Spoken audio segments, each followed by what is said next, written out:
a Suez,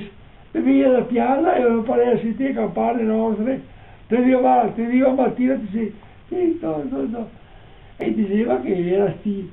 preti che ste cattolica e su che aveva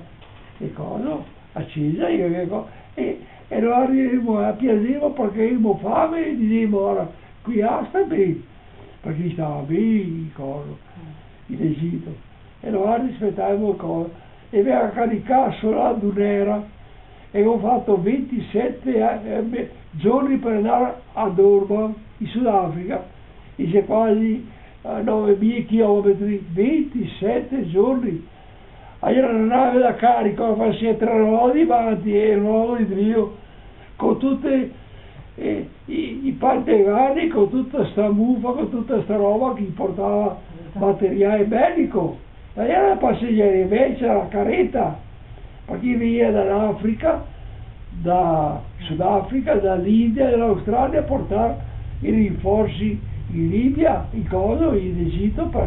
per i noi a combattere che dopo si sbarcai verso l'Atlantico